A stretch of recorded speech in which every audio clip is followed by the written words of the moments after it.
কি যে বলবো বুঝতে পারছি না। তো একটা কমেন্ট এসছে, যে কমেন্টটা দেখার পর থেকে আমার এতটা মনটা খারাপ লাগছে যে তোমাদের সঙ্গে না শেয়ার করে আর পারলাম না। তো একজন কমেন্ট করেছে যে তুমি, আচ্ছা কমেন্টটা তোমাদেরকে পড়েই শোনাচ্ছি, ঠিক আছে। তুমি এটা মিথ্যে কথা বললে, দাদা ভাই সত্যি কথা বলে ফেলেছে, শ্বশুরমশাই হসপিটালে ভর্তি আছে, তুমি খুব আনন্দ পাচ্ছ, ভালোবাসো, এমনি ভিউজের জন্যই বলছো, অতটাও ভালোবাসো না।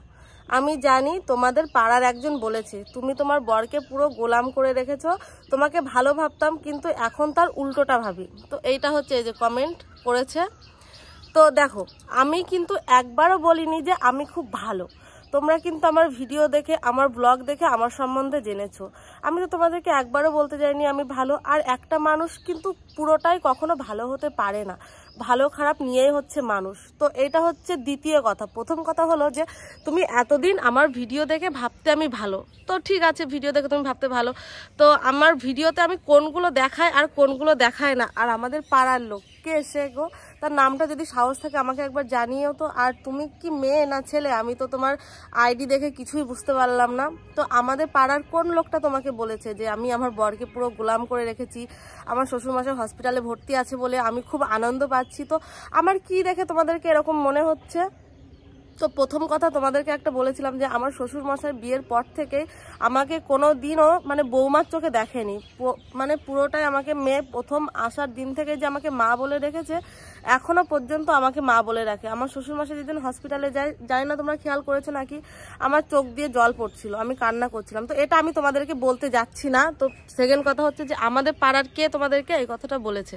তো আমি তোমাদেরকে একটা কথা বলি যে আমাদের পাড়ার মানে সকলে খারাপ আমি বলবো না, তোমাদেরকে তো কিছু কিছু ব্লগ ভিডিওতে আমি বলি যে আমাদের পাড়ার মানুষ একদমই আমার ভালো দেখতে পারেন না। শুধু আমার বলে কেন, মানে যে তাদের থেকে একটু ভালো বা উপরে উঠে যাচ্ছে, তো তাদেরকে কেউই সহ্য করতে পারে না, সকলেই চায় টেনে নিচে নামাতে।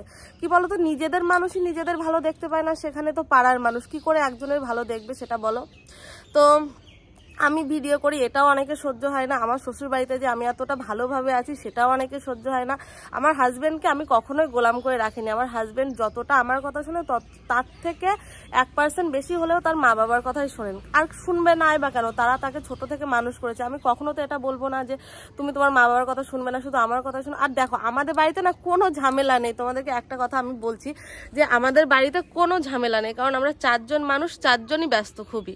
আমার শ্বশুর আর শাশুড়ি মা দোকান নিয়ে ব্যস্ত থাকে, আমার হাজব্যান্ড ব্যবসা নিয়ে ব্যস্ত থাকে, আর আমি আমার হাতে পুরো সংসারটা। তোমাদেরকে তো বলি যে আমার হ্যাঁ একটু অসুবিধা, আমার হাতে পুরো সংসারটা। আমার বিয়ের পর দিন থেকেই আমাকে শ্বশুরবাড়িতে এসে সকলের দায়িত্ব, সব কিছুর দায়িত্ব, রান্নাবান্নার দায়িত্ব সব আমাকে নিতে হচ্ছে।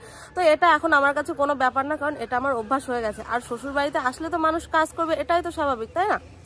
তো পাড়ার কিছু মানুষজনের জন্য তো সেটা আর কি বলবো। তো আমার শ্বশুরবাড়িতেই আমি একটা কথা গর্ব করে বলতে পারি, জানো তো, আমার বিয়ে হয়েছে এই 10 বছর পুরে গেল, কিন্তু আমার শাশুড়ি মার সাথে এখনো পর্যন্ত আমার কোনোদিন ঝগড়া বা গন্ডগোল কিছুই হয়নি। সেটাও কিছু মানুষের সহ্য হয় না, জানো তো, যে ওরা এতটা ভালোভাবে থাকে, এতটা মিলেমিশে থাকে। তো এটাও অনেকে সহ্য হয় না। তো যার যেটা সহ্য হয় না, আমি সেটা নিয়ে কোনো কথা বলতে চাইছি না। তো তুমি ছেলে না মেয়ে, তোমার আইডিটা দেখে তো আমি বুঝতে পারলাম না। তো তোমাকে আমি বলছি যে দেখো, তোমার মনে হয়েছে যে আমি খারাপ, তো ঠিক আছে, আমি খারাপ, আমি কারোর কাছে ভালো হতেও চাই না। আমার শ্বশুর বাড়ির লোকের কাছে যদি আমি ভালো হয় না, আমার স্বামীর কাছে যদি আমি ভালো হই, তাহলে আমার আর কারোর কাছে ভালো হওয়ার কোনো প্রয়োজন পড়ে না। তো তুমি এই যে কথাগুলো বললে একটা ওপেন প্ল্যাটফর্মে সোশ্যাল মিডিয়াতে এসে, তোমার এই কমেন্টটা তো অনেক লোক দেখছে, আমার ভিডিও কিছু না হোক 1000 মানুষ তো দেখে, সে 1000 মানুষ তো তোমার এই কমেন্টটা দেখছে। তো তোমার কমেন্টটা আমি ডিলিট করে দিয়েছি, ঠিক আছে? আর তোমাকে একটা ওয়ার্নিং দিতে চাই যে তোমার যদি সাহস থাকে, কে তোমাকে বলেছে কথাটা, আমাদের পাড়ার কোন লোকটা বলেছে তার নামটা আমাকে একবার বলে দিও। তো তার ব্যাপারেও অনেক কথাই আমি তোমাকে হয়তো বলতে পারবো, ঠিক আছে? তো আমার মানে একটা বিষয় আমার অবাক লাগছে যে আমার ভিডিও দেখে তুমি আমাকে ভাবতে ভালো, আর আমার পাড়ার একজনের কথা শুনে তুমি আমাকে খারাপ ভেবে ফেললে, বলেও দিলে, আর সেটা ওপেন প্ল্যাটফর্মে এসে এরকম একটা কমেন্টের মধ্যে বললে। তো এটা আমার প্রচুর খারাপ লেগেছে, মানে কমেন্টটা দেখার পর থেকে আমার মনটা প্রচুর খারাপ হয়ে আছে। তো দেখো, তোমরা অনেকেই বলছিলে, তো তোমাকে আমি খারাপ কিছু বলবো না, ঠিক আছে? কারণ যার যার ব্যক্তিগত ব্যাপার, কারোর কাছে হয়তো আমি ভালো, কারোর কাছে হয়তো আমি খারাপ। আর আমি না সকলের কাছে ভালো হতেও চাই না, আর একটা মানুষ সকলের কাছে ভালো কখনো হতে পারে না। তো এটাই হচ্ছে আসল কথা। তো আরেকটা কথা তোমাদেরকে বলবো যে আমার শ্বশুরমশাই এখন অনেকটাই সুস্থ আছে, আর আমি ব্লগ ভিডিও দিতে পারছি না কারণ আমার বাড়িতে এখন প্রচুর কাজ। তোমরা হয়তো দেখতে পাও গরু ছাগল, তার মধ্যে 2টো বাচ্চা, তার মধ্যে সংসার, ঠিক আছে? এত কিছু সামলে ভিডিও করেও আমি উঠতে পারি না। আর তার মধ্যে আর একটা কথা হচ্ছে আমার স্ট্যান্ডটা ভেঙে গেছে, ঠিক আছে, যার জন্য দেখো আমি কিন্তু এই যে এখন হাতে ধরে ভিডিও করছি। তো যার জন্য আমার তো ক্যামেরা ধরে দেওয়ারও কেউ নেই, তোমরা তো জানো যে আমার ক্যামেরা ধরে দেওয়ারও কেউ নেই, যার জন্য কিন্তু আমি স্ট্যান্ডে খাটিয়ে খাটিয়ে ভিডিওগুলো করি, তোমাদের সঙ্গে শেয়ার করি। আর কি বলতো, এই যে ইউটিউবে আরেকটা কথা বলেছে যে ভিউজের জন্য নাকি আমি এসব নাটক করছি। সত্যি কথা বলতে কি জানো তো, ভিউজটা আমার কাছে কোনো ম্যাটারই করে না। আমার যে ইউটিউব থেকে ইনকাম করে খেতে হবে এরকম কোনো ব্যাপার নেই। আমার স্বামী যথেষ্ট ভালো রোজগার করে, আর আমি ইউটিউবটা করি শুধুমাত্র আমার শখের জন্য, আমার ভালো লাগে। তোমরা তো জানো মেয়েদের শখ শান্তির অভাব নেই, ভাবি যদি দুটো পয়সা ইনকাম হয় তাহলে তো নিজের শখ শান্তিগুলো পূরণ হবে, তাই না? তো এটা ভেবেই কিন্তু আমি ইউটিউবে ভিডিও করি। আর আমার এমন যে কোনো আহামরি আর্নিং আর এমন কোনো আহামরি ভিউজ কিন্তু আমার চ্যানেলে একদমই নেই। যার জন্য এই যে কথাটা বললে ভিউজের জন্য নাটক করছি, এটা তো একদমই ভুল কথা তুমি বললে, কারণ ভিউজটা আমার কাছে কোনো ম্যাটারই করে না। আমি হয়তো দুদিন পরে ইউটিউবটা নাও করতে পারি, কারণ আমার সংসারে দিন দিন যা চাপ বাড়ছে, আমার বাচ্চা কাচ্চা বড় হচ্ছে, তাদের দেখাশোনা, তাদের স্কুল নিয়ে যাওয়া, তাদের টিউশন নিয়ে যাওয়া, এই সমস্ত করতে করতে হয়তো ইউটিউব আমি ভিডিও করতেও পারবো না। কিন্তু ওই যে কিছু মানুষ আমাকে প্রচুর ভালোবাসে, আমার ভিডিও দেখার জন্য অপেক্ষা করে বসে থাকে, বেশি না হাতে গোনা হয়তো 10 জন মানুষ আমাকে কমেন্ট করে, দিদি ভাই তুমি কেন ব্লগ ভিডিও দিলে না, কেন ভিডিও দিচ্ছ না, তোমার ভিডিও দেখতে ভালো লাগে। তো আমি সত্যি কথা বলতে শুধুমাত্র তাদের জন্য ইউটিউবটা ছাড়তে পারি না। ভাবি 10 জন মানুষ তো আমাকে ভালোবাসে, তারা তো আমার ভিডিও দেখার জন্য বসে থাকে, তার জন্য আমি হাজার কষ্ট হলেও কিন্তু ভিডিওগুলো করি। তো এরকম একটা খারাপ কমেন্ট আমার ফোনে যখনই কোনো খারাপ কমেন্ট আসে না, তো আমার হাজব্যান্ড সঙ্গে সঙ্গে বলে তোমার ইউটিউব ভিডিও করার দরকার নেই, কি দরকার বাড়ির খেয়ে বনের মোষ তাড়ানো, তোমার লোকের বাজে কথা শোনার কি দরকার। তো আমি সেগুলোকেও অ্যাভয়েড করি, যে আমার ভালো লাগে। আমি জানি যে সকলে তো সমান হয় না, কিছু মানুষ আছে ভালো, যারা ভালো কমেন্ট করে, যাদের ভালো লাগে না তারা খারাপ কমেন্ট করে।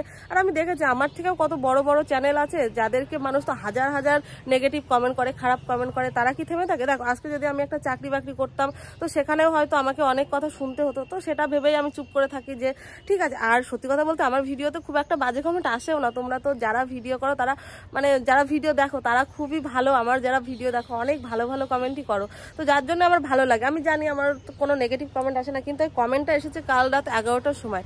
তো আমি তো অনেক রাত পর্যন্ত এডিটিংয়ের কাজ থাকে, বড় ভিডিও এডিট করতে পারি না, তাই কি হচ্ছে শর্ট ভিডিও তো এডিট করি, মিনি ব্লগ এডিট করি।